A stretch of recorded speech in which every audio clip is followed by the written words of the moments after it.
Carrie Garrett, a very warm welcome to the Singing Teachers Talk podcast. How's everything going? Very good, thank you. Apart from the heat today, it is an incredibly hot day. No, things are going very well, thank you. Yes, it's very slippery here in all of the orifices. Hydration, isn't it? Overloading. Carrie, you're a singer, an SLT, a vocal rehabilitation coach, and now a co-owner of a health and well-being company, which has core values of vocal health and voice problem prevention. But can you just take us down memory lane for a second so that we can understand how you were led to where you are now? Sure. So hello to everybody who's listening. I think, like anybody who loves the voice, it is a lifelong love of the voice. So from a very early age, I was singing in the playground, and my brother was telling me not to sing all the time, and you persist and you carry on.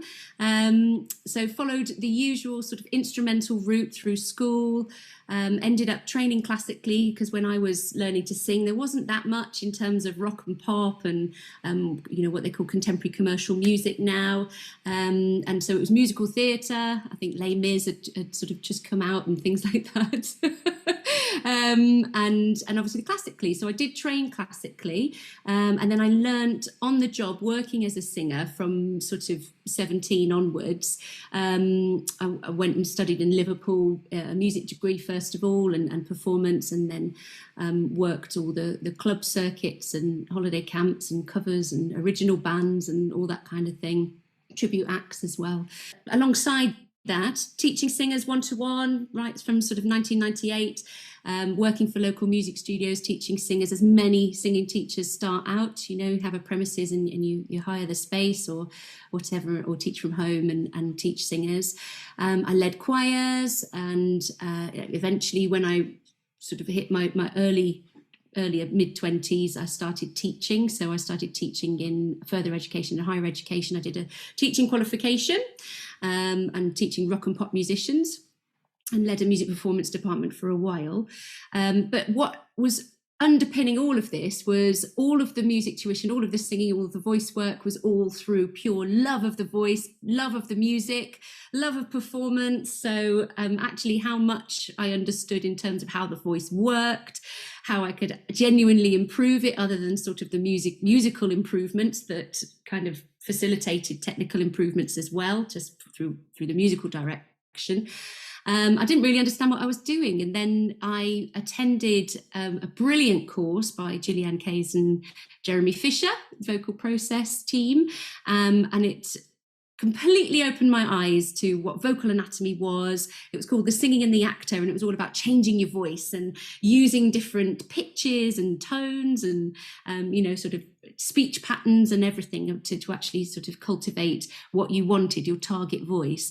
And it just absolutely made me want to learn more and know more.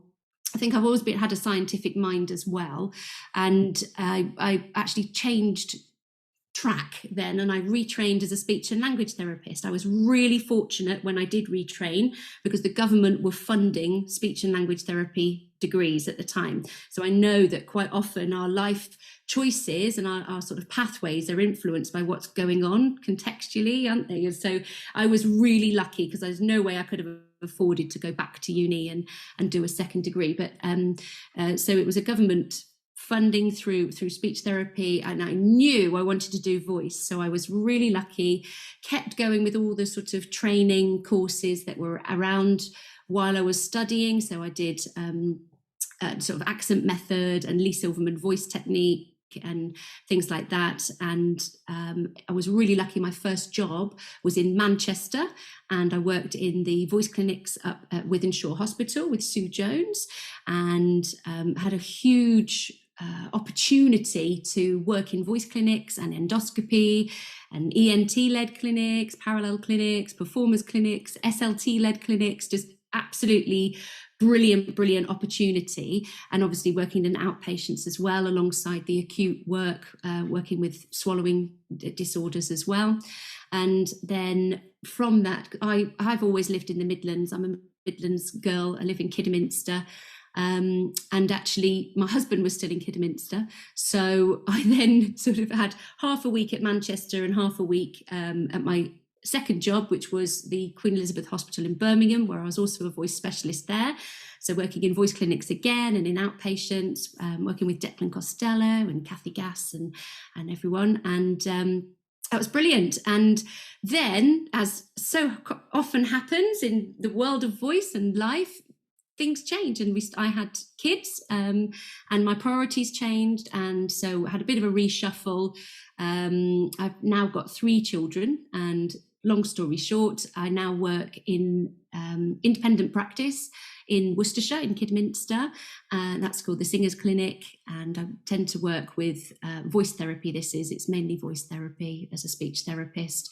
And I also am clinical lead for voice in Herefordshire and Worcestershire Health and Care NHS Trust, which I love because it's a very general caseload alongside the voice specialism as well. And I just love it. Working with people, I always have. So I think I've found my place now. I've got a little bit of everything, and things are all working. And then one of the reasons I wanted to set up an independent practice, because I know the NHS is brilliant, but I think as a voice therapist, we get so little time in the NHS to actually give people the space and the time to actually go on their therapeutic journey and heal, and sort of change their behaviours. That actually an independent practice that enables me to do that a bit more. So behaviourism does need time, as all singing teachers know, and there's so much we can do that's preventative. So independent practice suits me nicely. And part of that prevention is looking at the well-being of the singer and what's going on in their environment. And it struck some questions for me, actually, the idea of well-being, because my husband is quite keen on getting himself one of those Garmin watches, the fitness watches, and they are measuring things like resting heart rate, providing abnormal heart rate alerts, fitness age, body battery, stress levels, sleep and hydration. I'm honestly quite surprised to tell you when you need to go for a shit, to be honest. So how do we know if we've actually got well-being, that we're maintaining well-being? What are the signs other than technology? Because I'm sure AI is just going to grow even further. So how can we tell in ourselves? Yeah, and I think it's really important to note that these fitness watches, they're trying to find physical symptoms. They're trying to find they're sort of giving us a bit of a measure on what's happening with all the different aspects of health and physical fitness and wellness in that way.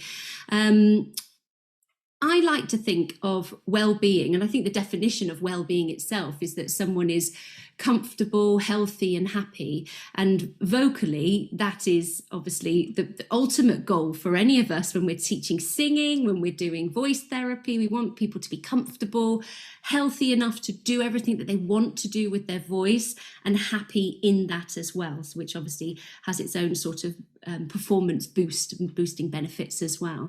I know that the World Health Organization they have a definition of wellness which has 9 different dimensions, and it includes the physical side, as you've mentioned with the Garmin watch, but it's also all the other aspects of things like intellectual side of wellness, the emotional well-being, the relational sort of well-being, how we are in our relationships, our vocational well-being, cultural, spiritual, financial, and environmental as well. So the 9 pillars are there, and I think it is really important to never just isolate 1 or 2 of those dimensions, because actually all 9 are really, really important for someone's overall well-being.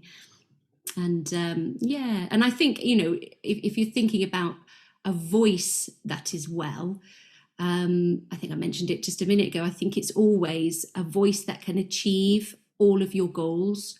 So, when there's a problem for singers and they have a voice problem, it's not just a voice disorder. It's not just a physical problem. Actually, the impact of that goes wider, and it sort of goes into the other dimensions which the World Health Organization has set out there. So, for example, the emotional impact of not being able to do what you're used to doing, your self-identity changes, your role, maybe you're lead singer in a band and you can no longer be lead singer, or you're soloist, or you're a choir leader, or you're a teacher, singing teachers as well, obviously. And if you can't do that, it has massive implications on those things. Social relationships, you might find you're not able to speak as frequently because of the physical impairment that you have. And obviously the livelihood, the impact on livelihood, if you're not able to work, you've got no money coming in, and that can have massive repercussions on all sorts of things, and knock-on effect with other relationships and all sorts of things. So it's really important, I think, to think well-being is not just the physical side of things. So we know that voice problems and vocal injuries are made up of multiple factors, as I mentioned just at the beginning of this section. But as an SLT, what are the most common issues that you see singers experiencing? And do you think there is more of a regular contributing factor? The main thing that we would always say in terms of physiological changes would be overuse, misuse, and new use as well. And we're human. Like I said, nothing happens in isolation. And actually, when these things happen, it might be because there was a causative factor. So it might be that somebody, I'm giving an example here, and just sort of arbitrary example. So someone might have caught a cold. They might have had to sing through because they've got concerts, they have sort of obligations, they have responsibilities they have to continue with. And that might mean that there's changes. So there's changes in the way they use their respiratory system, changes in the way they use their muscles in the vocal tract. And it might be that actually they're not taking, because it's getting them down about the fact that they're exhausted vocally after the end of every day. It might be that they're not looking after themselves, so their self-care goes down, and which leads to further changes because they're not sitting well when they're then speaking on the phone to people. The knock-on effect just goes on and on and on of potentially what could happen, when people are experiencing problems. In voice therapy, we always start to apply the context and support individuals to build strategies. So for daily living. So I know that lots of people currently are very keen on developing a vocal health sort of accreditation at the moment, which is fantastic because awareness is amazing. And I think there's still a place for singing teachers to look after people's health and be aware and responsive to red flags and know what to do. And I think there's a place for voice therapists specifically as well, because we are behaviorists, and much as singing teachers are, but in a different way. It's more in the context of the whole life, the holistic approach, giving people strategies which can be ramps to support rehabilitation. So for example, it might be using amplification. I mean, these are really common things, but if you've got a singing teacher or a classroom teacher who teaches assembly every week in a huge hall with hundreds and hundreds of kids, and they've had a cold and inflammation and all those things, but they've still got to project their voice. Sometimes just having somebody who's from the outside just going, right, okay, what sort of ramps, what strategies can we use to help you improve this situation, such as amplification. I mean, that's a very basic sort of example, but there's many things that voice therapy and speech therapists can do to help that as well. I mean, I think the fundamentals always of voice care just go through everything. In terms of physical care, it's obviously the physical side of things is having great hydration, no unhelpful tension patterns, and to help that, and to help with reduction of inflammation and a boosted immune system and things, you've got to have great sleep, you've got to be moving frequently, a good diet, all those kind of things, good healthy relationships as well, so the stress and anxiety aren't building up. You've got people to talk to, people who are support network as well. So all of those things underpin, I suppose, resilience. And if you want to look after your vocal health, it's live well. Live well and aim to feel better, and everything else will fall into place because your body will start to work well. So I'd love to talk about VitaVoice and the Optimise daily supplement that you and your colleagues have produced. And I hope that this will provide listeners with the information to maybe kickstart their own research as to whether this is something that they'd like to check out for themselves or not. So can you tell us about VitaVoice and what the catalyst was for you and your colleagues for actually setting that up? Yeah, sure. So my colleagues are my husband, Scott, and our lovely colleague, Jack, as well. Essentially, it all began from during lockdown, everybody trying to keep themselves healthy. We're trying to keep ourselves, just had more time just to reflect on what we were doing and how we might be able to bolster ourselves to feel better. We have 3 young kids. We get extremely tired, working all the time, as many people do, working all the time. Life is life, isn't it?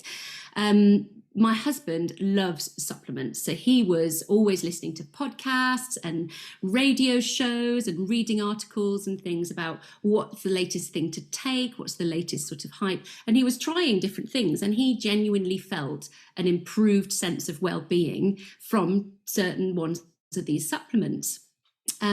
So we thought, right, we want to do something about this and actually apply it just as a side project. In all fairness, it wasn't sort of any grand plan. So we wanted to support creatives, because actually between us, it's not just singers we work with. We work with musicians, we work with drummers, all sorts of different types of musicians and dancers and different things. So between what we do. So we wanted to support creatives, and we thought about doing targeted products as almost like what happens in the world of sports nutrition. Well, exactly like what happens in the world of sports nutrition, let's face it, because we felt, well, singers and people who use their voices extensively are athletes. You're using your body to a greater level, to a greater extent than sort of in normal daily function. We could have gone with anything. To be honest, it could have been the drummers side of things, which maybe it's in the plan for the future product. But actually, because voice is my specialist area, and I was super passionate about, oh my word, this was so work for people who use their voices. This is such a great idea. In my mind, I thought this is such a great idea.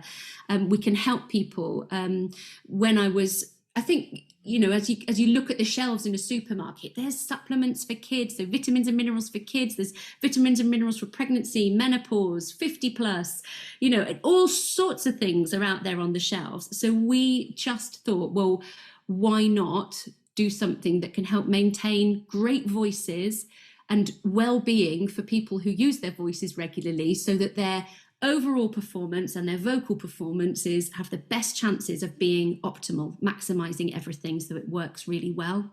And I think it's sort of correlated with what I was doing clinically, because so often when people come into clinic after seeing ENT, part of their journey is to reflect upon things like diet, sleep, like I said, nutrition, reflux management, all those kind of things. And so it's a natural complementary addition to what I was doing already clinically and all voice therapists.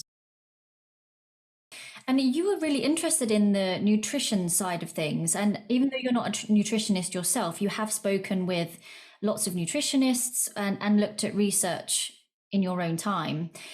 So what did you find out from that about our own nutrition day to day and the state of it?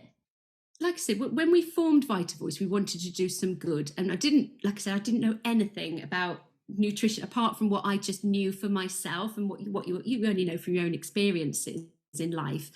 I wanted to help people achieve physical wellness. So as I said, they could stay well and maximize their body function for creating and performing and just generally good mood and everything. We all want to put a positivity into the world, don't we? That's part of what we love to do, our legacy as such. So some of the things that we found was if we regularly access a healthy, balanced diet, you're not likely to need vitamin and mineral supplementation. You don't need a multivitamin if you're managing to access everything you need. But as you delve further into it, what you find is that you can be accessing foods of fats, carbs, proteins, so all the macronutrients that you need in a diet, but it doesn't necessarily mean that your body is accessing and able to get hold of all the micronutrients that you need for normal functioning. remembering that we are aiming for normal functioning through VitaVoice. It's our bodies are miracles. They are just so good at looking after themselves if we give them the opportunity to. We wanted to help the body to maintain its own balance. So homeostasis is one of the things that the body does itself brilliantly. So if we're too hot, it'll find a way to cool ourselves down. If we're too cool, it'll find a way to warm ourselves up. We always, across every single system in the body, we're always trying to find that homeostasis, that balance. Now, what we found is that actually some common factors in the way we live in the Western world, in the UK, remembering we've targeted this for UK-based people initially, it does actually mean that some common factors means you're not accessing the required amounts of nutrients for your body. And only you will know, because, you know, if you are feeling lethargic, fatigued, irritable, you've got low energy, you catching all the bugs that are going, you know, so low immunity, your mood's, you know, low as well, or you've got trouble focusing, then your body isn't working as effectively as it could do. And there are things that you can do to improve that. I think some of the key things that we found in the research, and it's right at the top of our science document on the VitaVoice website, is that anybody who is deficient in nutrients and wishes to stay well may potentially benefit from taking additional supplementation. Now, bearing in mind, we're just, like I say, going for normal, optimal function. I come from a family of skeptics because, you know, they're from the medicinal world. My brother's a doctor, and immediately it's like, oh, you know, really, do you need to take supplements? I don't think anybody really needs to take supplements. But what we found in the research is that actually there is good reason why people might be nutritionally deficient. The fact we live in the UK, let's take the winter blues, you know, over the winter and through the pandemic, everyone was advised to take vitamin D. That's a supplementation. And so taking a good quality form of vitamin D, ours is a great quality. It's from algae. It's a vitamin D3, so really, really, really accessible to the body. That can really help banish those winter blues and give more energy and all that kind of thing. If we're female, we might have iron deficiency. You know, we menstruate, so you know, it's one of those things that sometimes women benefit from having iron supplementation. I think if you ever feel like it might be a concern, then you speak to your GP first. I'm not advocating you just take vitamins and minerals sort of willy-nilly, but if you genuinely feel there's something that's not just a sort of a mild lethargy and things, then do go and get a blood test. That definitely would be the way forward to know if you are actually deficient in anything. But the day-to-day deficiencies, so things like stressful times, being, you know, if you're stressed, you're less likely to sort of process the magnesium, the B6, the B12, iron, vitamin D, vitamin C that's coming your way from your food. And actually the other thing which VitaVoice can give as well is there's loads of antioxidants. We've got loads of botanicals in our VitaVoice formula as well, like elderberry and lemon balm, and there's also selenium has a role in combating stress as well. So one of the other things is diet choices. Thinking about singers, thinking about performers, teachers, well, all of us, let's just be honest. I mean, who accesses a really healthy diet all of the time? Maybe there are people out there who do. I don't think I've ever met one. I'm sure we all have, you know, sweet things and alcohol and all sorts of things that just are part of life. There's celebrations. Food is such a sociable thing that actually we can make poor diet choices because of social occasions. We can make poor diet choices because we're traveling and there's not much access to decent sort of nutritious food out on the road and in service stations and things. Rehearsals, grab a sandwich and a packet of crisps because there's a meal deal at the local co-op. You know, it's one of those, isn't it? How often do we really genuinely have the optimal nutrition for our bodies? Performance runs as well, you know, bag of chips, that sort of thing. And the other thing which really surprised me actually, and I'm not a vegetarian or a vegan, But what really surprised me was that if you are vegetarian or vegan, then there are certain micronutrients which are not as easily absorbed from plant-based sources.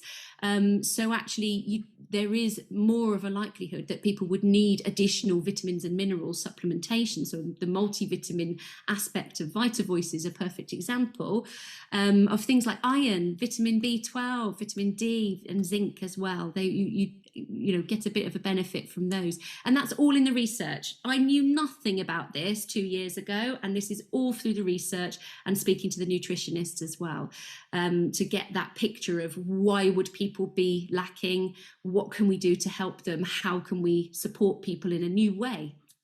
You've mentioned some of the ingredients there. Can you actually talk a little bit more about the formula and the benefits and why it was those that you picked, the ones that maybe you haven't mentioned?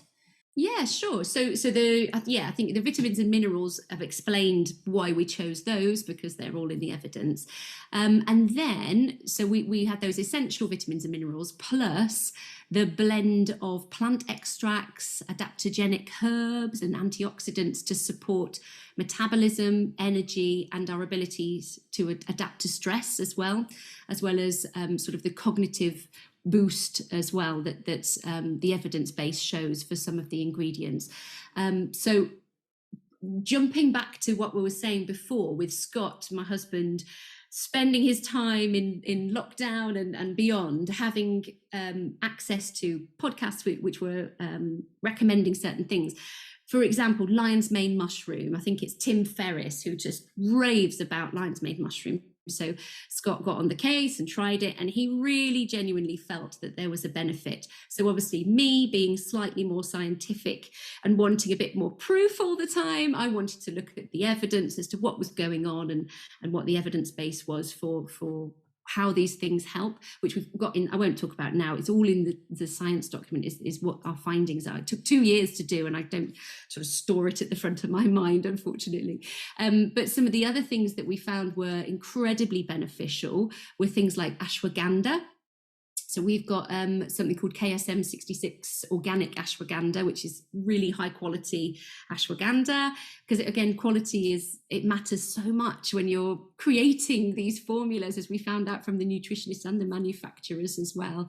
We've got turmeric, which is curcumin as well, and piperine, which is black pepper. So all those different things which have those adaptogenic and antioxidant sort of benefits. Obviously, the vitamins and minerals are crucial for a well-functioning nervous system, and they're crucial for the building blocks of strong immune system. So one of the key things was I really wanted people to be more well, so that they're able to fight off the illnesses, so that, you know, because we all know that if we're not looking after ourselves, if we're not just functioning very well, then we're more likely to get poorly. And we don't want to. We want to be there at all the choir rehearsals. We want to be involved in all the shows. We don't want to be away because we've got a cough and feeling rubbish and things. So immune system boosting was obviously a huge part of what we wanted to do with VitaVoice, make people feel better. And then the other things which I felt were important and were kind of additional things that I found along the way that there was evidence for was the anti-inflammatory effects. We have this sort of inflammation that comes from use, so function of the vocal folds, you know, banging together and vibrating and things. So you get some inflammation from the overuse, misuse, new use, all that kind of thing. So we were just sort of thinking anti-inflammatory, right? What would the benefits of anti-inflammatory be to vocalists? Reducing inflammation from that type of thing, reducing inflammation from allergies, you know, that side of things. So whether that's sort of hay fever and asthma and things like that, just genuinely reducing that inflammatory effect will hopefully have that benefit on the voice. Collagen boosting, tissue repair. We want our tissues to repair really speedily. If we've been using our voices really energetically and athletically, you want the vocal fold tissues and cells at a cellular level to be repairing more effectively. And so we've included ingredients which have been proven to improve or be involved in tissue repair, not specifically on the vocal folds, because there haven't been the research for specifically the vocal folds, but there has been the proof that things like, you know, vitamin C and vitamin D, vitamin K, zinc, even black pepper, the piperine and things. They're all sort of involved in that anti-inflammatory, collagen boosting, tissue repair type of effect as well, which is where we've targeted. You can see we've really tried to target it for voice users, because those are the things which may concern voice users. The anti-inflammatory as well, or key one as well, is the sort of decongestant effect. So when we are inflamed, we may feel a bit more stuffy, mucus may be a bit thicker, harder to clear. We might end up coughing a bit more frequently. So the idea behind taking something like VitaVoice is that it kind of reduces that inflammatory effect and hopefully reduces, along with better hydration, better sleep, better living generally. It will boost overall wellness so that the body can function effectively and performances are optimized and out of this world. What was the process like then from the very beginning when your husband was listening to the podcasts through to actually holding the product that you created in your hands? Yeah, so all brand new. I've already given my life story at the start of this podcast. Totally brand new. I always say, I know we need to be business people as well when we're running our independent practices and singing things, but this is like retail business. This is totally product based, new to me. My role is our goals as VitaVoice were to support people's health and well-being so that they could perform better. And that's a general perform better, their body, their mind, their focus, their immunity, their energy, that they can perform better, and hopefully recover better as well because their body's working optimally. So I've obviously talked about we wanted to reduce some of the common contributing factors in voice problems developing. So the illness, the allergies, we didn't want the cough, we didn't want the inflammation, we wanted people to have better focus, better energy release, reduction, better motivation for self-care. So reduction of that sort of non-engagement. We wanted that motivation. So we started with what we take and why we take it, which I think you've got to sort of start from a place haven't you, and then go where you don't know. And we were taking herbs, botanicals, mushrooms, as well, which were supplements that you could purchase, but there were lots of packets, there were lots of packets and lots of powders, capsules, different things. I said the goals that we wanted to achieve in terms of immunity, psychological and cognitive benefits, and energy as well. So we researched which multivitamins and minerals people might need. So that's the supplementation that people might need, why people might need supplementation, considering the context of singers. Like we said, the late nights, the performances, the rehearsal schedules, poor diet, or living in the UK, all those type of things. So essentially, we planned our ideal formula, and that was where we started. It was a big list of lots of research, but when it comes down to it, we knew nothing about the amounts that go into the capsules. Our VitaVoice is a capsule. It's a daily capsule. It's not a scoopy powder or anything. So it is a multivitamin capsule. We didn't know anything about the amounts. We didn't know anything about the weights of things and how much active ingredients, we needed in things, the potency of different types of product, the absorbability, the quality, the options in quality. We just knew nothing about any of that. So this is where the nutritionists and the manufacturers both came in and obviously supported us to create the product that we wanted. We knew we wanted it to be vegan. We knew it 100% had to be allergen free, because obviously we don't want histamines causing people to have those effects. We want it to be exactly the opposite. We want it to be beneficial to people, reducing inflammation and things. We knew we wanted it to be non-GMO, so non-genetically modified, and we wanted it to be made in the UK. We thought, it would just be a good thing to promote British manufacturing as well.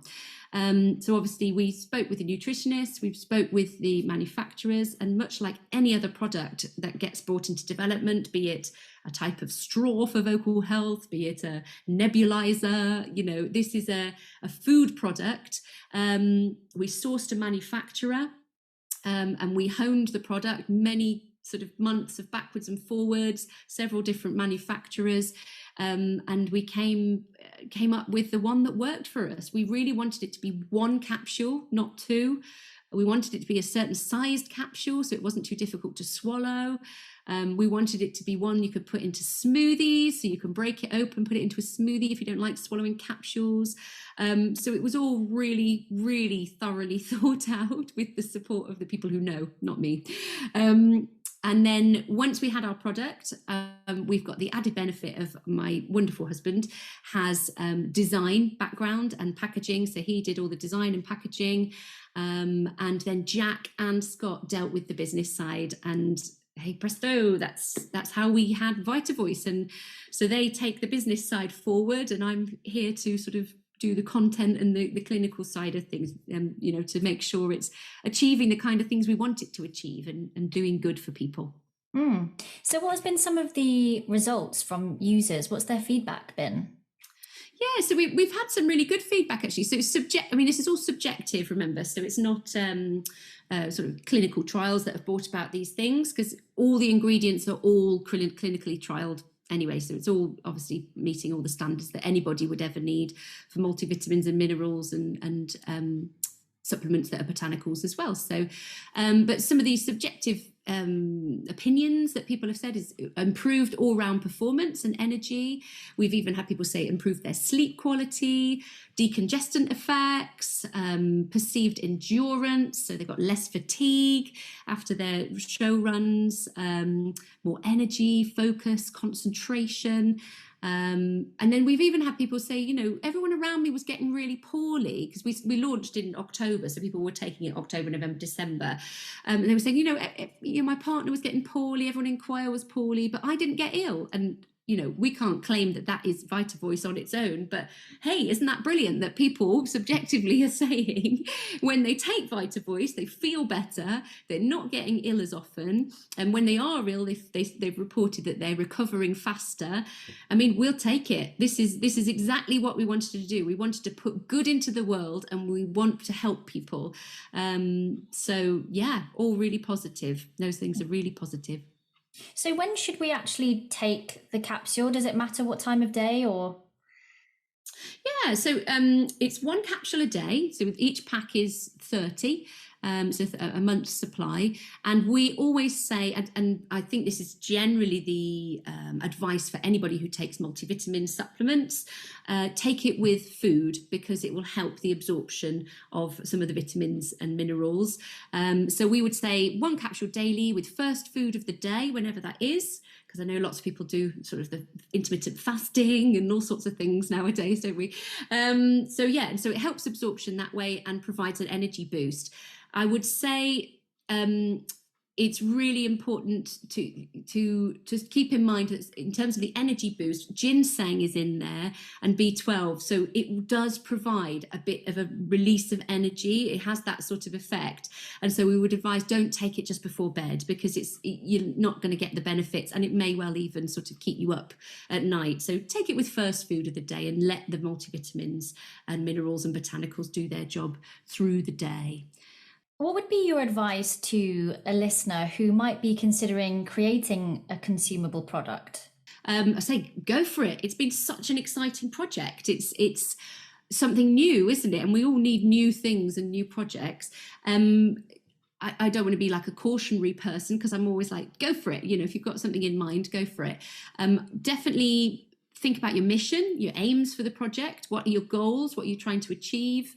What sort of outcomes are you looking to achieve? You know, is it financial? Is it that well-being of people? Is it to become the best brand in the world? You know, what is it that you're trying to achieve with whatever you're trying to do? And the same for podcasting and everything we put out there, isn't it? But so the aims of the project, research, so really research to ensure that you will achieve the goals. So look at what have people done in the past, what's out there already, how will you achieve the goals, how have people done it in the past.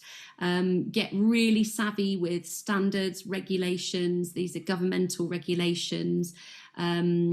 a consumable product you asked about specifically, then you would be looking at food standards, all those kind of things. Manufacturing standards tend to be dealt with by the manufacturers themselves. So yeah, following all the regulations, it's all there. It's all open access. You can find it out yourselves. This is why it took 2 years to develop, because there's a lot to go through. Legalities of just checking that you are providing the right thing. It's safe for consumption, and the companies and the people you're using for advice have their own standards and are meeting those professional standards and regulations as well. Making sure you've got finances in place, because however much you think it's going to cost 4 times, 5 times more. It is ridiculously money hungry. And yeah, get the specialists, people who know what they're doing. We only know what we know, and actually we can't really take it any further. We learn through, obviously, collaborating with people who know what they're talking about. So obviously on the business side, on the creation of a consumable product, get people who know, consult. And I definitely would say, don't try it as an individual. That's just a personal type of thing. I think there is no way that VitaVoice would ever have come about if it had been one person, because it's just, you need consistency. You need a different type of brain for each type of task. The more pragmatic skills, the creative skills, that everything is just so different in the tasks that are involved in bringing a product to market. Then do it as a team and enjoy the process. Yeah, and keep smiling, keep finding the fun in it. So what is next for VitaVoice? Yeah, so VitaVoice, we've just got new premises, which is great. So we spent the whole of last week painting and putting in the office furniture and all that kind of thing, which has been very exciting. But as a company, we've got some new products in the pipeline. We have some tea. We have a performance tea and a recovery tea, which are due to be coming into market probably next month. And we've also got other things in our in the pipeline in terms of the advice and support we provide to people. So bearing in mind that it's kind of at the moment down to me for content creation, and I work for the NHS and I work in independent practice, and we're doing VitaVoice. There's a lot going on, and I don't have all the time in the world, which I wish I did, for creating this content and things. So I think I need to sort of collaborate a bit more, get people involved a bit more in providing advice for people to prevent voice issues. So we need blogs, we need, all the sort of advice videos, that type of thing, free advice, just that's evidence-based, that people can know, spreading the word on how to help prevent voice issues. Living better, it's vocal well-being, isn't it? Living better so that we can all do what we want to do with our voices and live the best lives we can. Yeah, hear, hear. You have some really great resources on your website regarding the science behind your product, and you've mentioned it, and we'll make sure we put a link in the show notes. Where else would you advise that we look for information on this topic, and anything that you came across nutritionally that you were like, oh, that's quite a good read or a good listen? Oh gosh, I've got so many things in terms of the good listens. So in terms of good listens, I would always say Dr. Rangan Chatterjee, Live More, Feel Better, something like that is his podcast. Amazing.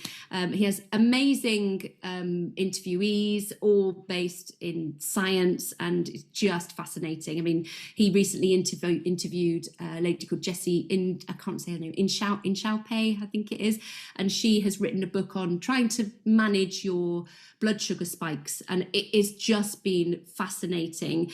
And one of the horror things of it is she says that it's not sugar which is the problem, and we're all some of us are trying to cut down the sugar we have because we're on a sugar roller coaster.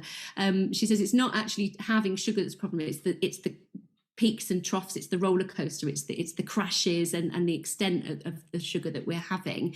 And she's got some brilliant practical tips for helping us just to level our blood sugar, because essentially this is the horror. She said that it causes the blood sugar spikes cause glycation. And I was like, I don't know what glycation is, but when they talked about it, it's basically cooking ourselves from the inside, which is a horrific thought, but that's what causes all our aging and illness, chronic illness and things like that. And so honestly, it's a great listen. It's a great read as well. The book is, but some of the tips were to do with apple cider vinegar with mother in it as well. And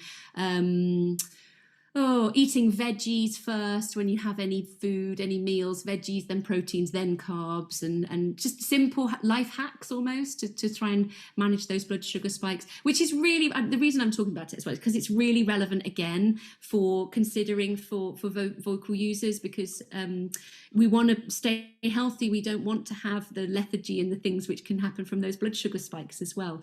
So having this nutritious, healthy, balanced diet with the VitaVoice in there as well to mitigate for any nutritional deficiencies is one part, but also looking at how everything else fits together is to go hand in hand with that as well. So, you asked me as well about organisations, other organisations. The ones I would always say are absolutely brilliant are BAPAM, so the British Association for Performing Arts Medicine.